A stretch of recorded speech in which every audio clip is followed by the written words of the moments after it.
Assalamualaikum and hello, Sabrina here.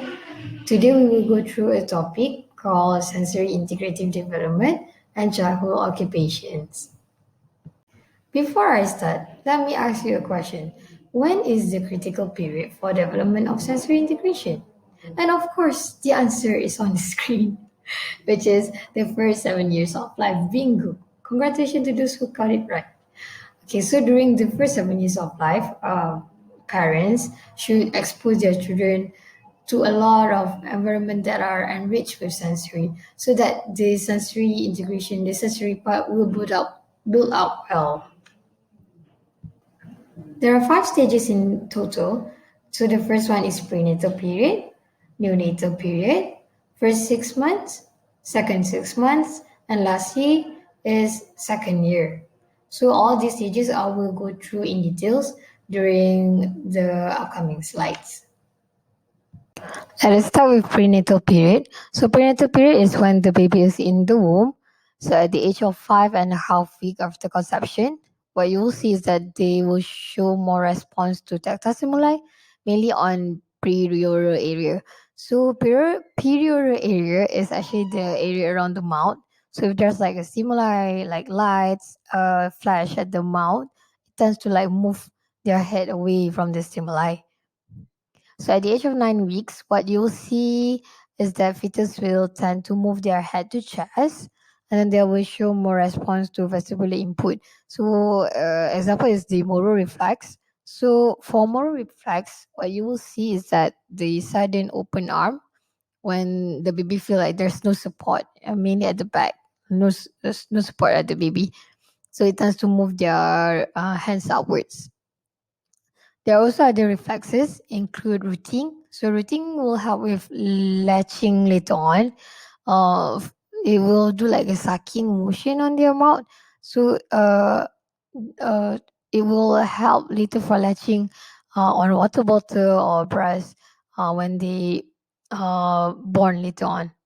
And then we have sucking, and then we have babkin as well. So babkin, if there's a pressure on the baby's arm, it tends to open their mouth and then bend their head forward or sideways.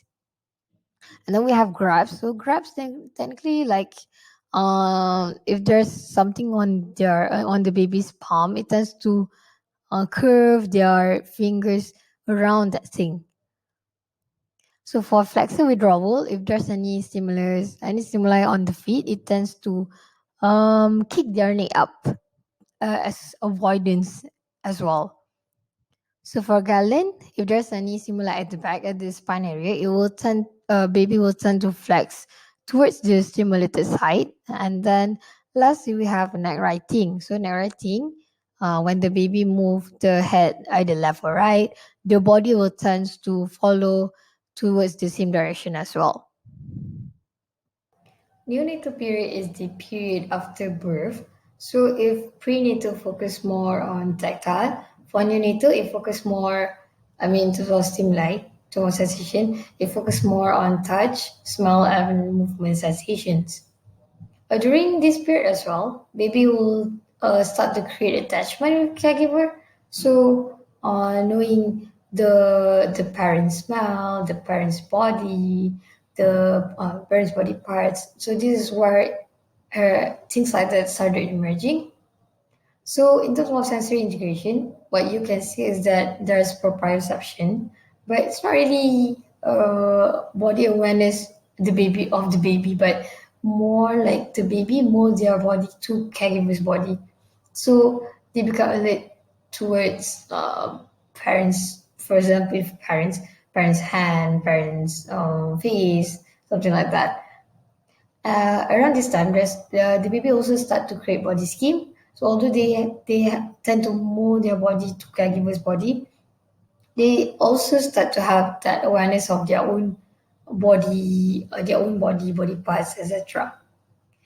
Around this time, vestibule will be fully functioning. So usually you will see in baby, lifting up baby and then rocking them is not something threatening for them.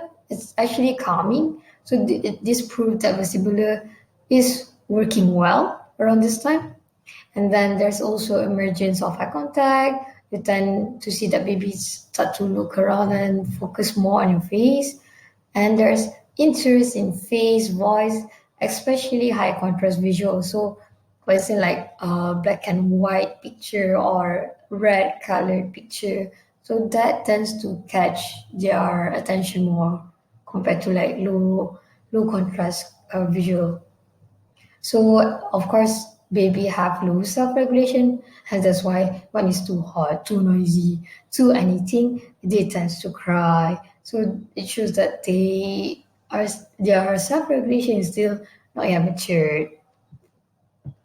Entering the first 6 months, so the baby sensory systems will start to mature. So, for example, like visual or auditory, olfactory will gradually start to get matured, and then they will develop vestibular proprioceptive visual connection. So, they will start to connect like the ability to balance, and then their balancing their body awareness, and then try to link with things that they are looking at the time.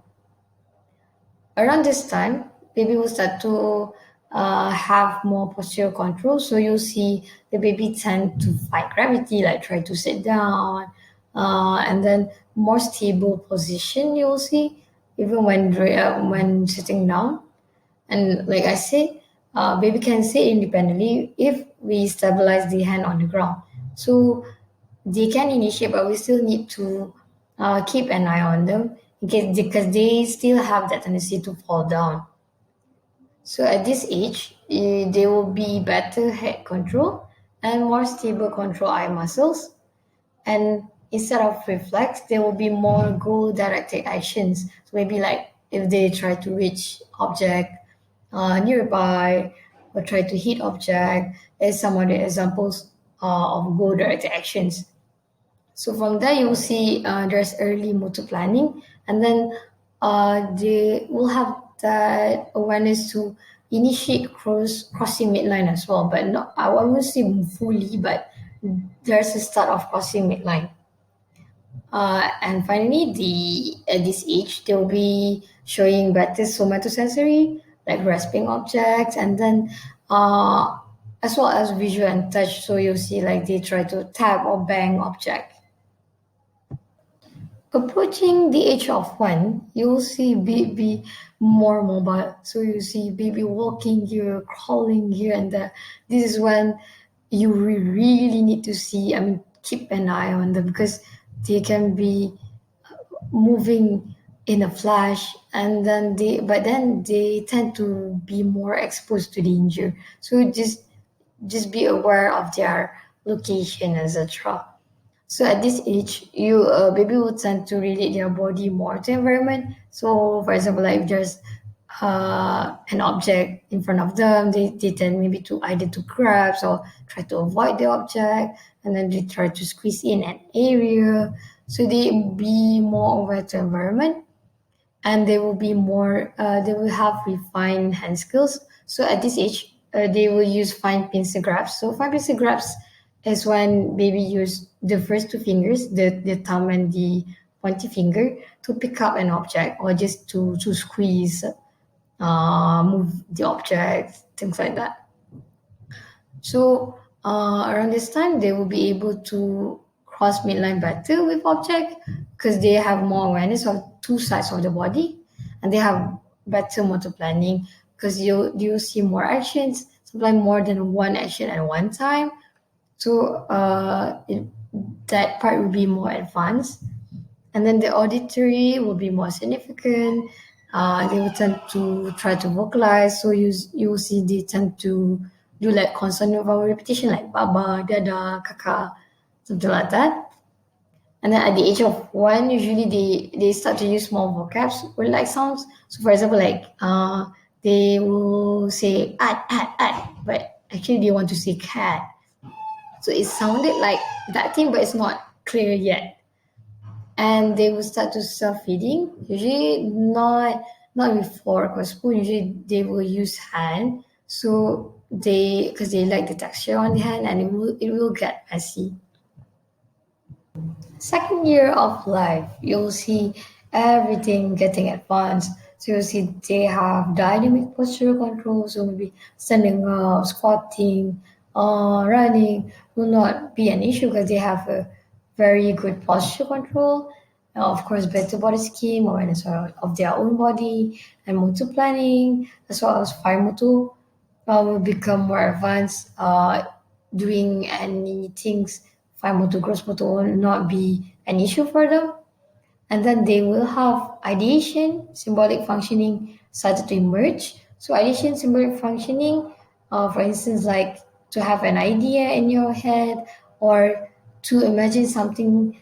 Imagine you're doing something that you never did before. They start to have that around this age. And of course, they have self-concept started to emerge. Means that they know that they are living in the world and they are actively participating in the world. They have that awareness. And they have several pretend actions. So usually you'll see this during pretend play with friends. So maybe like playing cooking or acting like a policeman, etc. And they have better visual motor, so you will see a lot of involvement in craft and arts because they start becoming more creative and then they see visual motor like in terms of like the details, the patterns, things like that. So exploring playground equipment, exploring tools will not be an issue because they will tend to have that interest with it, like playing around scissors or I don't know, climbing equipment, things like that. And around this age, they will have better timing and sequencing. So you see, they will more likely involve in sports and music. Um, because for example like football, like you need to know when to stop, to dribble the ball, to pass the ball, to kick the ball into goal. So all of this need very good motor planning, especially the timing part and sequencing. It's time to say goodbye. So thank you for listening to my presentation until the end. And if you need more information, please go to Occupational Therapy for Children book, which is written by K. Smith O'Brien. Thank you.